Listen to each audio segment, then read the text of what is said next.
Good morning all. ഇന്ന് നമ്മൾ discuss ചെയ്യാൻ പോകുന്നത് ഉഷ എന്നെക്കുറിച്ചാണ്, അതായത് OSHA. അപ്പോൾ നമ്മൾ ഇതിലെന്തൊക്കെയാണ് പറയുന്നതെന്ന് നോക്കാം. അതിൻ്റെ തൊട്ട് മുമ്പായിട്ട് നമ്മൾ തേർഡ് മൊഡ്യൂളിൽ ഇതുവരെ എന്തൊക്കെ കവർ ചെയ്തു എന്നുള്ളതൊന്ന് ഞാൻ പറഞ്ഞുതരാം.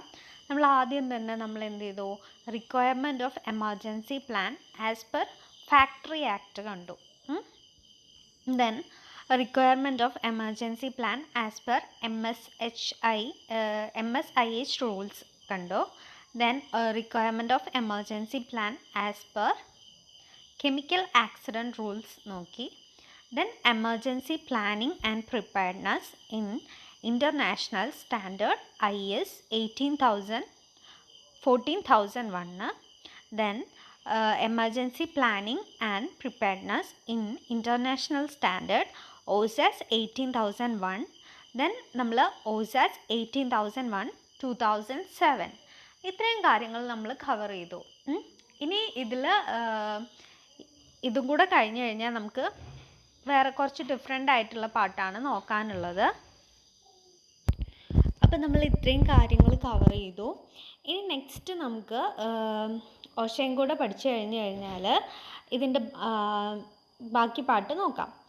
ദെൻ എന്താണ് ഓഷ എന്ന് പറഞ്ഞാൽ ആദ്യം നോക്കാം നമുക്ക്.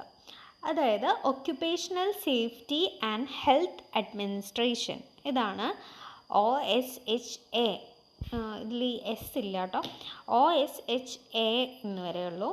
അതിൻ്റെ ഫുൾ ഫോം എന്ന് പറയുന്നത് occupational safety and health administration ആണ്. Setup in US as per occupational safety and health act പ്രകാരമാണ് ഇത് സിറ്റ് ചെയ്തിരിക്കുന്നത്. അപ്പം നമ്മൾ ഇതിലെ 29 CFR 1910 എന്നുള്ളൊരു പാട്ടുണ്ട്. അപ്പോൾ അത് നമ്മൾ നോക്കുകയാണെങ്കിൽ നമുക്ക് part 1910 that is on occupational health and safety standards ആണ്. അതിലെ പാർട്ട് 1910 ആണ്. ഒക്യുപ്പേഷണൽ ഹെൽത്ത് ആൻഡ് സേഫ്റ്റി സ്റ്റാൻഡേർഡിലുള്ള പാർട്ട് 1910 നമ്മൾ എന്തൊക്കെയാണ് എമർജൻസി പ്ലാനിനെ കുറിച്ച് പറയുന്നതെന്നാണ് നമ്മൾ ചെക്ക് ചെയ്യുന്നത്. അപ്പം ഇതിൽ ഈ പാർട്ട് 1910 7 സബ് പാർട്ടുകളുണ്ട്. അപ്പോൾ ഈ 7 സബ് പാർട്ടുകൾ ഏതൊക്കെയാണെന്ന് നമുക്ക് ചെക്ക് ചെയ്യാം. അതിൽ എ എന്ന് പറയുന്നത് ABCDEFG ഇത്രയും പാർട്ടുകളാണുള്ളത്. അപ്പം ഇതിൽ ഓരോന്നും എന്തിനെയാണ് കാണിക്കുന്നതെന്ന് നമുക്കൊന്ന് നോക്കാം. എ എന്ന് പറഞ്ഞാൽ ജനറലാണ്, അതായത് ജനറൽ, ഇതിൻ്റെ ഫസ്റ്റ് പാർട്ടിൽ വരുന്നത് ജനറലാണ്. ദെൻ ബിയും സിയും ഒരേ കാര്യമാണ് ഡീൽ ചെയ്യുന്നത്, that is adoption and extension of other established standards. അഡോപ്ഷനും എക്സ്റ്റൻഷനും അതർ എസ്റ്റാബ്ലിഷ്ഡ് സ്റ്റാൻഡേർഡ്സിൻ്റെ അഡോപ്ഷനും എക്സ്റ്റൻഷനുമാണ് ഇവിടെ പറയുന്നത്. ദെൻ ഡിയിൽ പറയുന്നത് വോക്കിംഗ് ആൻഡ് വർക്കിംഗ് സർഫസസിനെ കുറിച്ചിട്ടാണ്. ദെൻ നമുക്ക് ഇതൊന്നും പഠിക്കാനില്ല, നമുക്ക് സബ് പാർട്ട് ഇ മാത്രമേ പഠിക്കാനുള്ളൂ.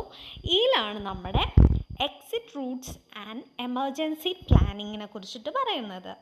Exit routes and emergency planning. Then F എന്ന് പറയുന്നത് powered platforms, man lifts and vehicle mounted work platforms, അതൊക്കെയാണ് എഫിൽ ഡീൽ ചെയ്യുന്നത്. ദെൻ നെക്സ്റ്റ് ജി ഉണ്ട്. ജിയിൽ occupational health and environmental control, occupational health and environmental കൺട്രോളാണ് വരുന്നത്. അപ്പോൾ ഇതാണ് നമ്മളെ പാർട്ട് 1910 7 സബ് പാർട്ടുകൾ എന്ന് പറയുന്നത്. ഇനി നമുക്ക് ഇതിലെ സബ് പാർട്ട് ഇനെ മാത്രം എടുത്തിട്ട് അതിൽ എന്തൊക്കെയാണ് എമർജൻസി പ്ലാനിങ്ങിനെ കുറിച്ച് പറയുന്നതെന്ന് ചെക്ക് ചെയ്യാം. അപ്പം ഇതിലാണ് നമ്മൾ under sub part E standard number 1910.38 deals with emergency action plan. Emergency action plan എന്ന് പറയുന്നത് ഡീൽ ചെയ്യുന്നത് സബ് പാർട്ട് ഇ ആണ്. ഓക്കെ, അപ്പോൾ നമ്മൾ ഈ സബ് പാർട്ടിലോട്ട് കയറുന്ന സമയത്ത് തന്നെ നമുക്ക് ആദ്യം കാണാൻ പറ്റുന്നത് അതിൻ്റെ പാർട്ട് നമ്പറാണ്. പാർട്ട് നമ്പർ എന്ന് പറഞ്ഞാൽ 1910 ആണ്. ദെൻ പാർട്ട് നമ്പർ ടൈറ്റിൽ എന്ന് പറയുന്നത് occupational safety and health standard ആണ്. Sub part 1910 sub part E ആണ്. ദെൻ സബ് പാർട്ട് ടൈറ്റിൽ എന്ന് പറയുന്നത് എന്താ, exit routes and emergency planning ആണ്. നെക്സ്റ്റ് വരുന്നത് സ്റ്റാൻഡേർഡ് നമ്പർ, നമ്പർ ഇല്ലേ നമ്മൾ, അതിനെയാണ് സ്റ്റാൻഡേർഡ് നമ്പർ എന്ന് പറയുന്നത്. 1910-38 ആണ്. Then title emergency action plans, emergency action plans ആണ് നമ്മൾ നോക്കുന്നത്. അപ്പോൾ നമുക്ക് അതിൽ ഓരോന്നിലും എന്താണെന്ന് പറയുന്നതെന്ന് നോക്കാം. നമ്മൾ 1910 ഈൻ്റെ അകത്ത് 1910 ആണ് നമ്മൾ നോക്കുന്നത്. അപ്പോൾ ഇതിൽ ഓരോ സെക്ഷനും എന്തൊക്കെയാണ് പറയുന്നത് എന്ന് നമുക്കൊന്ന് ഡിസ്കസ് ചെയ്യാം. അതിൽ ആദ്യം തന്നെ 1910.38A എന്ന് പറയുന്നത് ആപ്ലിക്കേഷനാണ്. എന്താണ് ഇതിൻ്റെ application? An employer must have an emergency action plan whenever OSHA standard in this part require one. അതെന്താണ്? Employer must have an emergency action plan വേണം. Then the requirement in this section apply to each such emergency action plan. Okay. Then 1910.38B എന്താണ് പറയുന്നത് നോക്കാം. അപ്പം 1910.38A പറഞ്ഞു, ആപ്ലിക്കേഷനാണ്. Then 1910.38B ആണ്, അത് written and oral emergency action plans ആണ്. അപ്പോൾ നമ്മൾ അതിൻ്റെ ഇമ്പോർട്ടൻസ് എന്താണെന്നായിരിക്കും. An emergency action plan must be in writing, kept in the workplace and available to employees for review. എന്താണ്, നമ്മൾ അത് റിട്ടൺ ആയിരിക്കണം. ദെൻ എന്താ അടുത്തത്, നമ്മളത് വർക്ക് പ്ലേസിൽ കെപ്റ്റ് ചെയ്യണം. ദെൻ അവൈലബിൾ ടു എംപ്ലോയീസിന് അവൈലബിൾ ആക്കണം. However an employee with 10 or fewer employees may communicate the plan orally to employees. നമ്മളിത് കമ്മ്യൂണിക്കേറ്റ് ചെയ്യണം. ദെൻ നമ്മളിപ്പം ബി ആണ് പറഞ്ഞിട്ടുള്ളത്. ഇനി സി ആണ് 1910.38C. ഇതിൻ്റെ അകത്ത് എന്താണ് പറയുന്നത്? Minimum elements of an emergency action plan ആണ്. എമർജൻസി ആക്ഷൻ പ്ലാനിൽ വരേണ്ട മിനിമം എലമെൻറ്റ്സ് അക്കോർഡിംഗ് ടു ഒഷ. അപ്പം സബ് പാർട്ട് ഇ അനുസരിച്ചാണ് ഇവർ minimum elements of an emergency action plan. An emergency action plan must include at a minimum എന്തൊക്കെയാണ് വേണ്ടതെന്ന് നോക്കാം. ഒരു എമർജൻസി പ്ലാന് മിനിമം ഇത്രയും സംഭവങ്ങൾ ഇൻവോൾവ് ചെയ്യണം എന്നാണ് ഈ ഒരു റൂള് പ്രകാരം പറയുന്നത്. അതെന്താണെന്ന് നോക്കാം. 1910.38Cയിൽ ഫസ്റ്റ് പോയിൻ്റ് എന്ന് പറയുന്നത് procedure four reporting A fire or other emergency. First എന്താണ് ഇൻക്ലൂഡ് ചെയ്യേണ്ടത്? നമ്മൾ എമർജൻസി ആക്ഷൻ പ്ലാനിൽ ആദ്യമായിട്ട് നമ്മൾ ഇൻക്ലൂഡ് ചെയ്യേണ്ടതെന്ന് പറയുന്നത് procedure four reporting A fire.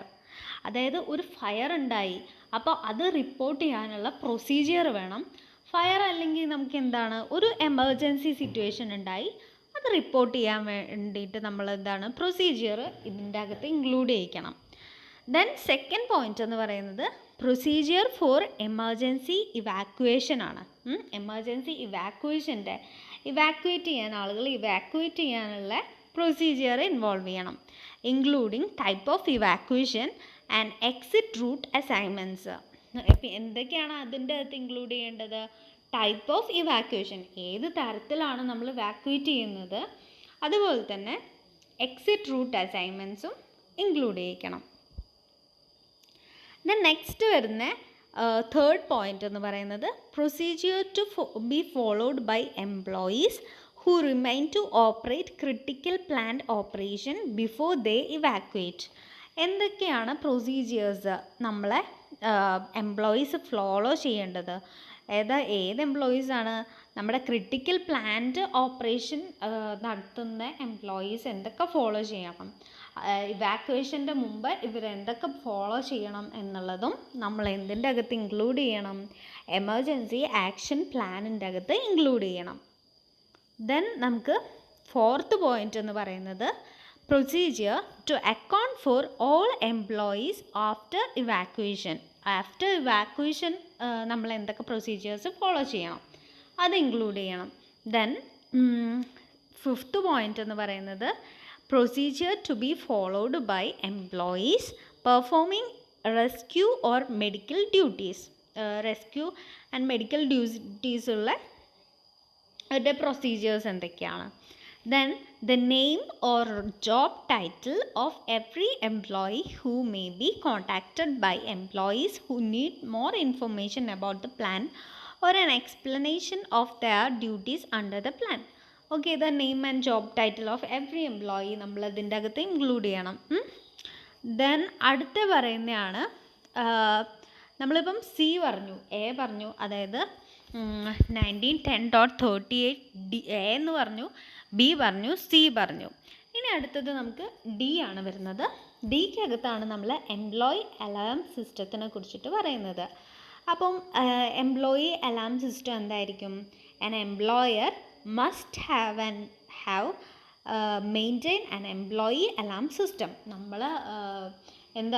നമ്മൾ എംപ്ലോയറാണ് ഇതിനൊരു സെറ്റപ്പ് ഉണ്ടാക്കി കൊടുക്കേണ്ടത്.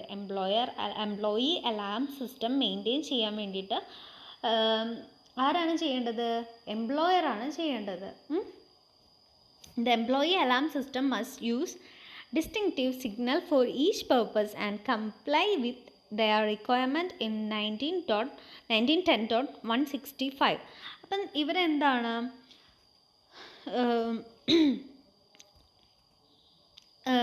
എംപ്ലോയി അലാം എന്തായാലും ഇവർ ഓരോ സിഗ്നൽ യൂസ് ചെയ്യണം ഓരോ പർപ്പസിന് വേണ്ടിയിട്ടും. അപ്പം നമ്മൾ അതിനെക്കുറിച്ചൊക്കെ 1910.165 പറയുന്നത്. അത് നിങ്ങൾക്ക് പഠിക്കാനില്ല. നിങ്ങളിപ്പം ജസ്റ്റ് എംപ്ലോയി അലാം സിസ്റ്റത്തിനെ കുറിച്ചിട്ട് എന്താണ് പറയുന്നതെന്ന് ജസ്റ്റ് ഇത് നോക്കി വെച്ചാൽ മതി. ഇപ്പോൾ ഒരു എമർജൻസി സിറ്റുവേഷൻ വരുമ്പോൾ കമ്മ്യൂണിക്കേറ്റ് ചെയ്യാനും അതിന് വേണ്ടിയിട്ടൊക്കെയാണ് നമ്മൾ എന്താണ് എംപ്ലോയി അലാം സിസ്റ്റം യൂസ് ചെയ്യുന്നത്, അല്ലേ? എല്ലാവരെയും അറിയിക്കാൻ വേണ്ടിയിട്ട്. ദെൻ അടുത്ത വരുന്നത് ഇ ആണ്. 1910.38 ഇ. അതിൻ്റെ അകത്താണ് ട്രെയിനിങ്ങിനെ കുറിച്ച് പറയുന്നത്. ട്രെയിനിങ്ങിൽ എന്താ പറയുന്നത്? An employer must designate and train employee to assist in safe orderly evacuation of other employees. ഒരു എംപ്ലോയർ എന്തായാലും എന്ത് ചെയ്യണം? ട്രെയിൻ ചെയ്യണം നമ്മുടെ എംപ്ലോയീസിനെ. എന്തിനാ? സേഫ് ആയിട്ടുള്ള അല്ലെങ്കിൽ ഓർഡർലി ഇവാക്വേഷന് വേണ്ടിയിട്ട് നമ്മൾ എന്ത് ചെയ്യണം? ട്രെയിൻ ചെയ്യണം, അല്ലേ? Then review of emergency action plan ആണ് അടുത്തത് വരുന്നത്. അപ്പം 1910.38 എഫ് ആണ്. ഇതിൻ്റെ അകത്ത് പറയുന്നത് റിവ്യൂ ഓഫ് എമർജൻസി ആക്ഷൻ പ്ലാനിനെ കുറിച്ചിട്ടാണ്. ഓക്കെ, ഇതെന്താണെന്ന് വെച്ച് കഴിഞ്ഞാൽ an employer must review the emergency action plan with each employee cover by the plan. എന്ത് ചെയ്യണം? എന്തായാലും റിവ്യൂ ചെയ്യണം. അതെങ്ങനെയായിരിക്കും? അതിൽ നമ്മൾ 3 പോയിൻറ്റ്, എഫിൽ തന്നെ 3 പോയിൻറ്റ്സ് ഉണ്ട്. ദാറ്റ് ഈസ് F1 എന്ന് പറയുന്നത് when the plan is developed or the employee is assigned initially to a job. അപ്പോൾ എന്താണ്?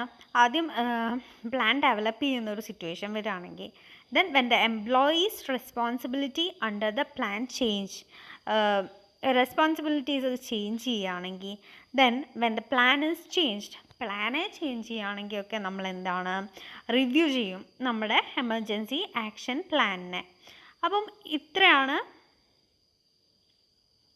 എന്ത് പറയുന്നത് നമ്മൾ ഓഷാനെ കുറിച്ചിട്ട് പറയാനുള്ളത്.